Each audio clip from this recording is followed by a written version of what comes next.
Negara Republik Indonesia tahun 1945 dan pasal 1 ayat 3 UUD 1945 disebutkan bahwa Pancasila merupakan asas tunggal negara dan menjadi pandangan hidup bangsa Indonesia. Pada tanggal 1 Maret 1945, dibentuklah Badan Penyelidik Usaha-Usaha Kemerdekaan Persiapan Indonesia, atau biasa disebut BPUPKI, yang dikenal juga sebagai Dokursi Janbei Cusakai.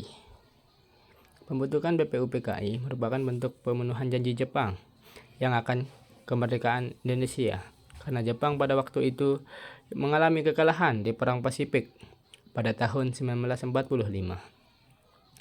Menyadari kekalahan sudah di depan mata, Jepang berusaha menarik simpati masyarakat Indonesia dengan cara menjanjikan kemerdekaan dan membentuk sebuah lembaga guna mempersiapkan kemerdekaan Indonesia.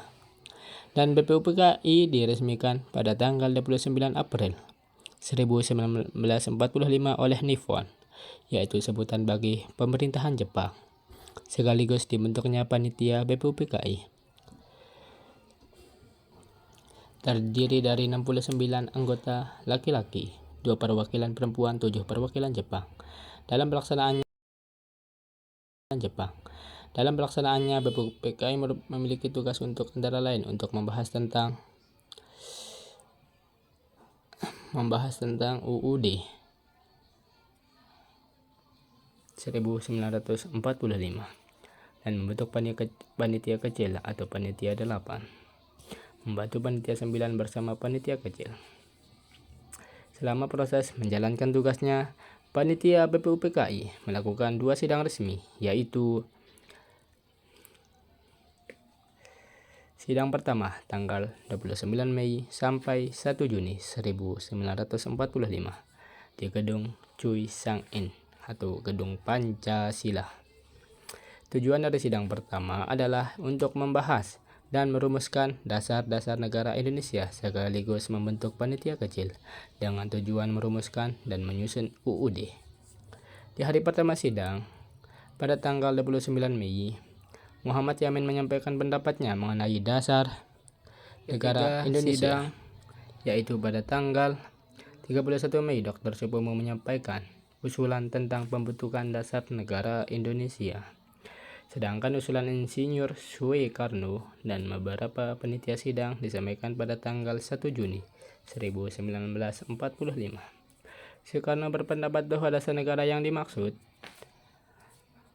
adalah filosofi Sischke-Select atau berdasarkan filsafat fundament dan pikiran sedalam-dalamnya untuk mewujudkan Indonesia merdeka. Selain perumusan dasar-dasar negara, dalam sidang pertama dibentuk juga panitia 8. Terdiri dari Muhammad Hatta, Suetardjo, Wajid Hasyim Uttu. Pada tanggal 22 Juni 1945, panitia 8 berubah menjadi panitia 9 karena ada perubahan keanggotaan. Akhirnya panitia 9 menghasilkan rumusan pembukaan UUD yang menggambarkan maksud dan tujuan pembentukan negara Indonesia merdeka, dikenal dengan Piagam Jakarta.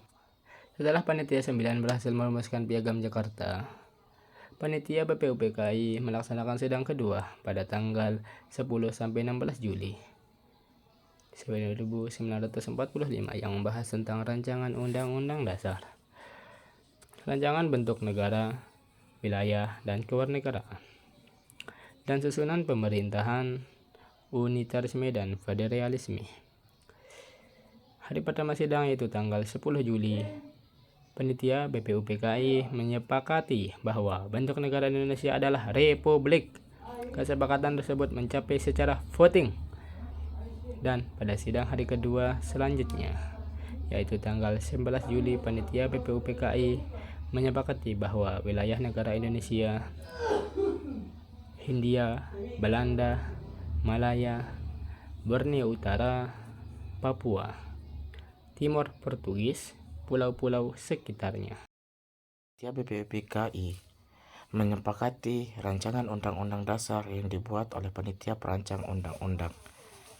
Setelah sidang kedua selesai, Pada tanggal 17 Agustus 1945, BPIPKI dianggap bubar dan digantikan oleh Panitia Persiapan Kemerdekaan atau PPKI, sedangkan Jepang menyebutkan Dekeretsu Junbi Inkai.